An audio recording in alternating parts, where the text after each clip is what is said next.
Assalamualaikum warahmatullahi wabarakatuh. Salam sejahtera bagi kita semua. Yang saya hormati, Ibu Raida serta teman-teman seperjuangan yang saya banggakan. Puji syukur, marilah kita panjatkan kehadirat Tuhan Yang Maha Esa karena atas berkat dan rahmat-Nya. Izinkan saya untuk memperkenalkan diri. Nama saya Adirian, nomor presensi 1 dari kelas 12E. Berdirinya saya di sini bukan sekedar untuk memenuhi tugas, melainkan untuk membawa sebuah keresahan sekaligus harapan besar mengenai masa depan bumi kita. Hari ini saya akan memaparkan sebuah artikel hasil pemikiran dan riset sederhana saya yang berjudul Plastik Pati Singkong, Kemasan Masa Depan, Penyelamat Ekosistem. Hadirin sekalian, seringkali kita abai terhadap hal-hal kecil seperti selembar plastik saset bumbu pada mie instan yang kita konsumsi sehari-hari. Padahal, di balik ukurannya yang mungil, tersimpan ancaman limbah abadi yang sangat sulit didaur ulang dan merusak lingkungan atau bahkan ekosistem. Oleh karena itu, mari kita bedah bersama bagaimana kekayaan alam kita sendiri, yaitu singkong, bisa menjadi jawaban atas krisis plastik dunia. Indonesia adalah salah satu konsumen mie instan terbesar di dunia. Namun, di balik kelezatannya terdapat masalah lingkungan yang serius. Limbah plastik bumbu yang berukuran kecil seringkali terabaikan, sulit didaur ulang, dan akhirnya menumpuk mencemari ekosistem kita. Secara fungsional pun, kemasan plastik konvensional ini seringkali tidak praktis.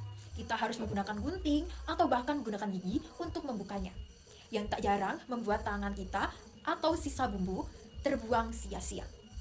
Hadirin yang saya hormati, sebagai generasi muda, kita tidak boleh diam. Solusi itu kini hadir dari tanah yang kita pijak. Melalui bioplastik berbasis pati singkong, inovasi ini menawarkan kemasan bersifat edible, yang dapat dimakan dan mudah larut dalam air panas. Bayangkan, di masa depan, kita cukup menyeduh mie beserta bumbunya secara bersamaan, tanpa perlu membuka bungkus bumbunya terlebih dahulu. Secara ilmiah, pati singkong mengandung komponen utama yaitu amilosa dan amilopektin yang membuatnya mampu larut dalam air. Melalui penelitian laboratorium, pati ini diolah melalui proses gelatinisasi dengan penambahan gliserol untuk meningkatkan fleksibilitasnya, sehingga dihasilkan lapisan film yang lentur dan kuat. Hebatnya lagi, bioplastik ini bersifat hidrofilik dan biodegradable. Artinya, ia dapat terurai sepenuhnya oleh mikroorganisme dalam waktu singkat, sehingga tidak akan membebani tempat pembuangan akhir atau TPA seperti plastik berbahan dasar minyak bumi. Mengapa kita harus memilih singkong? Jawabannya jelas, Indonesia adalah salah satu produsen singkong terbesar di dunia.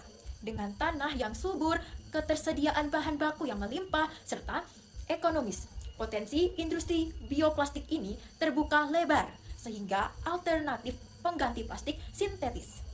Baik, teman-teman sekalian, perubahan besar selalu dimulai dari inovasi yang tepat.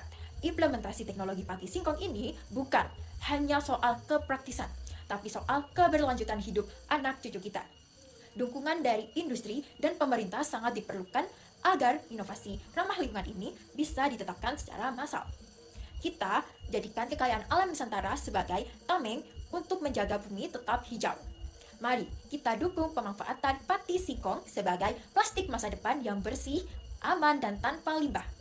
Baik, Ibu Guru, Ibu Raida, dan teman-teman sekalian, sebagai penutup saya ingin menekankan bahwa inovasi bioplastik dari pati singkong ini bukan sekedar teori atas kertas.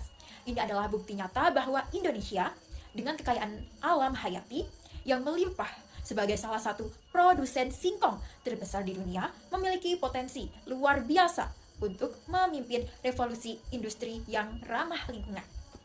Kita harus menyadari bahwa tanggung jawab menjaga bumi tidak hanya terletak pada pundak para ilmuwan atau pemerintah saja, tetapi juga pada pilihan-pilihan kecil yang kita buat sebagai konsumen. Dengan beralih ke kemasan yang bersifat edible dan biodegradable, kita sedang berinvestasi untuk masa depan di mana tidak ada lagi sampah yang membebani tanah dan laut kita. Demikian presentasi pidato dari saya, Aderian. Saya sangat berharap apa yang saya sampaikan hari ini dapat membuat wawasan kita semua tentang pentingnya inovasi berkelanjutan. Mohon maaf apabila ada kata-kata yang kurang berkenan di dalam hati hadirin sekalian. Kesempurnaan hanya milik Tuhan, dan kekurangan adalah milik saya sebagai manusia biasa. Terima kasih atas perhatian dan waktunya yang sangat berharga. Wassalamualaikum warahmatullahi wabarakatuh.